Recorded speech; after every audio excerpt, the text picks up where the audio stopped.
Vidarbha 365 news के सभी दर्शकों को, देखने वालों को आपका मैं स्वागत करता हूं। मैं हूं मोहम्मद शोएब और अभी फिलहाल में 2019 विधानसभा चुनाव का मतदान संपन्न हुआ। इस मतदान संपन्न होने के बाद में जो जनप्रतिनिधियों ने उम्मीदवारी ली थी और उन उम्मीदवारों का आने वाले 24 अक्टूबर को नतीजे सामने आएंगे कि कौन सा उम्मीदवार विजयी होता है।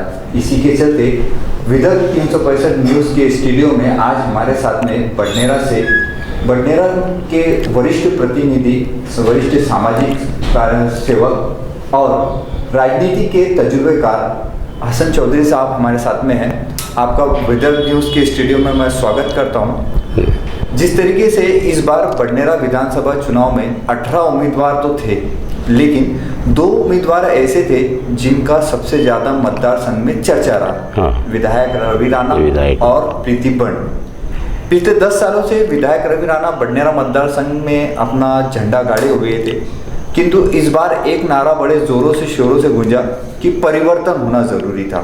तो आपके हिसाब से क्या लगता था कि जनता ने इस बात को क्यों पसंद किया कि परिवर्तन होना चाहिए? बडनेरे का एक इतिहास है आज़ादी के बाद से कि कोई भी खासदार या आमदार ये 2 टर्म के ऊपर चुनाव नहीं जीता और हर कोई नया चेहरा उनको आके तीसरे टाइम में वापस अपने घर भेजा देता है। इसलिए जब भी हुआ, इसके पहले भी धाने पाटिल वगैरह थे, वो भी 2 बार हुए। तीसरी बार में सुलभताई खोड़के ने उनको रिटर्न कर दी। उसके बाद में ये आए, इनका भी दूसरा टर्न है, 2 टर्न इन्होंने आमदार रहे। उसके बाद में तीसरे टर्न में कोई भी नया चेहरा आके उनको वापस रिटर्न कर देता है, क्योंकि इसलिए बडनेरे का एक इतिहास है आमदार में कि 2 टर्न के बाद में तीसरे से कोई भी नया चेहरा आता है और उसको वापस कर देता है। तो क्या ऐसा कारण हो सकता है कि बडनेरा मतदार संघ जिस तरीके से पिछले 20 से 30 सालों में विकास के मुद्दों में पीछे रहा, या जो भी उम्मीदवार आता है या वो अपना घर भरने का काम करता है जिसके चलते उसकी सच्चाई सामने आ जाती जनता के, इस वजह से जनता नकार देती है? नहीं, ऐसा कुछ भी नहीं है। ये नहीं बोलेंगे कि कोई अगर आता है तो अपना घर भर लेता है जी, मगर जहाँ तक कि बडनेरा का जो है वो कोई भी विकास के काम बडनेरा के कोई भी आमदार ने सही तरीके से नहीं किया, चाहे वो 1 बार आए या 2 बार आए। इसके पहले रवि राणा जी ने भी एक स्कूल का, मोदी हॉस्पिटल का मसला लेके चुनाव जीते थे। आज 10 साल हो गए, वहाँ पे ना ही एक डॉक्टर, ना 5 पलंग। वो दवाखाने में गवर्नमेंट की निधि का पैसा जो ख़राब हुआ है वो अभी तक के वैसे ही पड़ा हुआ है। उसके कोई यानी विकास हुआ नहीं या कोई सुविधा गांव के लोगों को मिली नहीं। ज़मीनी लेवल के ऊपर में आज बडनेरा मतदार संघ में 1,81,000 मतदाताओं ने अपने मत का उपयोग किया जी। अब इसके अंदर में कहाँ ऐसा लगता है कि विधायक रवि राणा को गड्ढा हुआ होगा, या उम्मीदवार बीजेपी महायुति की उम्मीदवार जो प्रीति बंड इस बार चुनाव में पूरी जोर शोर से नजर आई थी, उनको क्या फ़ायदा हुआ होगा? तो फ़ायदा ये हुआ कि अभी समझो लोकसभा के जो इलेक्शन हुए थे जी, उसमें शिवसेना के जो वोट थे आनंद अड़सुल को, उसको 91,000 कुछ वोट मिले थे। और नवनीत राणा खासदार तो बनी, मगर उसको बडनेरा विधानसभा में 13,000 से वो पीछे थी, यानी 78,000 वोट उनको मिले थे। इसलिए आज वो क्षेत्र के हिसाब से 13,000 से समझो अगर ये वन साइड दोनों को भी वोटिंग मिलता है पूरा, तो वैसे ही 13,000 से ये तुम्हारा विधायक रवि राणा पीछे है। उसके बाद में बाकी सब लोगों के जैसा बाकी दूसरे जो 16 लोग खड़े हैं वो भी कुछ ना कुछ ले गए। उसमें वंचित आघाड़ी है, उसमें बीएसपी है। तो ऐसा समझो आज 1,81,000 वोटों में से ये बाकी सब लोग 30-40,000 वोट तो माइनस करेंगे। उसमें से बचे हैं 1.5 लाख वोट।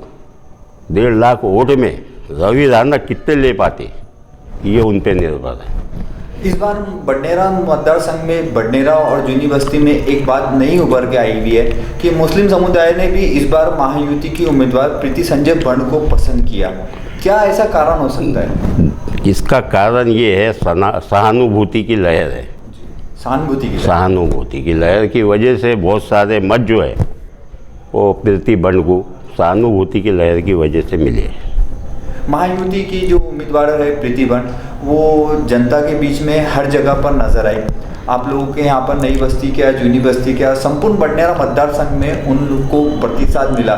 तो क्या एक ऐसा आंकड़ा हो सकता है कि वो उनके विजय के रूप में एक आंकड़ा कहाँ तक के पहुँचेंगी वो मतदाता? वो उनका आंकड़ा बोले तो एक महीने उनका हमारे हिसाब से उसका कैलकुलेशन है वो 85 से 90 हज़ार वोट तक के वो पहुँच सकती है। हो सकती है।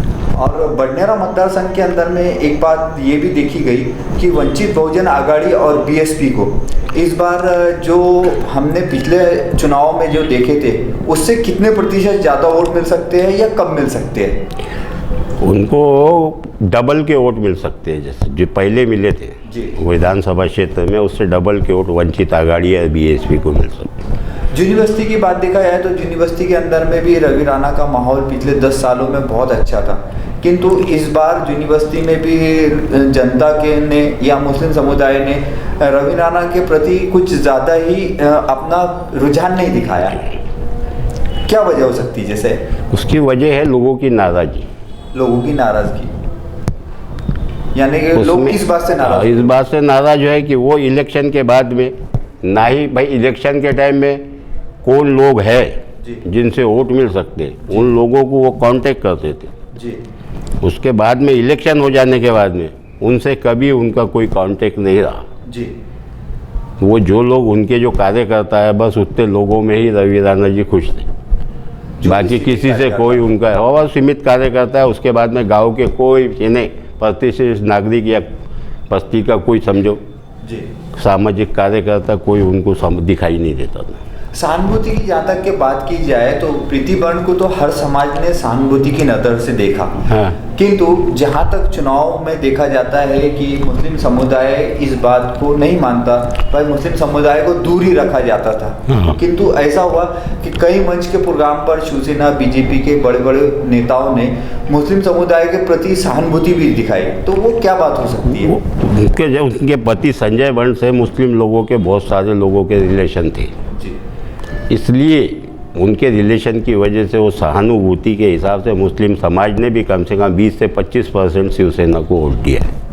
विकास के मुद्दों पर आप बडनेरा मतदार संघ में सबसे प्रतिष्ठित नागरिक माने जाते हैं और विकास का मुद्दा बडनेरा का जो हमारा क्षेत्र है, यूनिवर्सिटी का जो क्षेत्र है, वहाँ पे क्या मूलभूत सुविधा है? यदि प्रीति बंड चुन के आए या रवि राणा चुन के आए, आने वाले समय में आप जो है इन दोनों उम्मीदवारों को क्या बात कहना चाहेंगे कि आने वाले समय में किन बातों का विकास का मुद्दा बडनेरा में होना चाहिए? सबसे पहले तो दवाखाने का मुद्दा होना चाहिए। सहूलियत जो बडनेरा हर चीज़ के लिए लोगों को जो खेड़े पाड़े के और बडनेरा सर्कल के जो लोग हैं उनको हर बात के लिए अमरावती जाना पड़ता, ना ही यहाँ पे किसी की समझो एक्सरे की सुविधा है सरकारी दवाखाने में, ना ही किसी चीज़ की सुविधा है। इसलिए सबसे पहले तो मूलभूत सुविधा जो है जनरल लोगों के लिए दवाखाने की होना चाहिए। रोजगार के प्रति भी पिछले 30 सालों में बडनेरा की विजय मिल बंद हुई, आपको तो उसके बारे में अच्छा खासा मालूमात होंगी। उसके बाद से और उसके बाद में मन्नालाल जी शर्मा जब नगर सेवक थे तो मुस्लिम कब्रिस्तान के पहले एक जिनीन प्रोसेसिंग हुआ करता था, वो भी ख़त्म हो गया। ये 2 जगह खाली पड़ी हुई है। इन जगहों पर क्या रोजगार नया आना चाहिए जिससे बडनेरा वासियों को रोजगार मिल सके? उसके लिए तो भाई सत्ता पक्ष के लोगों का काम है, उसको क्या रोजगार लाना चाहिए वो तो आने वाले जो जनप्रतिनिधि है उसने गांव के लिए विचार करना चाहिए, क्योंकि पिछले 30 सालों में बडनेरा में कोई ऐसा ठोस रोजगार का जरिया कोई भी जनप्रतिनिधि ने नहीं किया है जिसकी ज़रूरत बडनेरा मतदार संघ में आपके हिसाब से है कि नहीं है?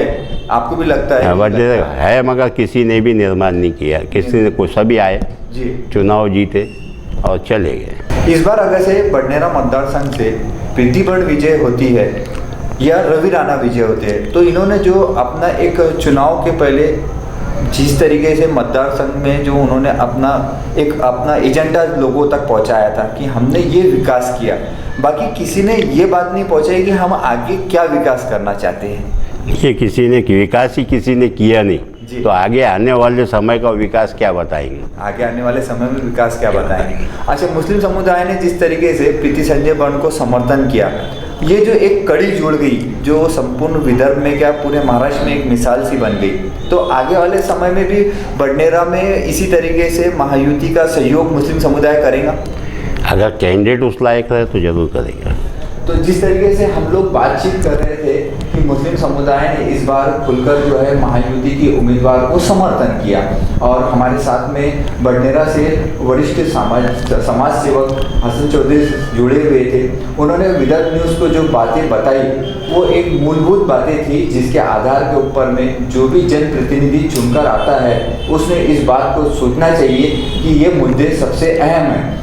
विदर्भ न्यूज़ के स्टूडियो में आने के लिए मैं आपका शुक्रिया अदा करता हूं, आपने वक्त दिया, और इसी प्रकार से हमें किसी प्रकार की ज़रूरत पड़ी तो हम दोबारा फिर आपसे जुड़ेंगे।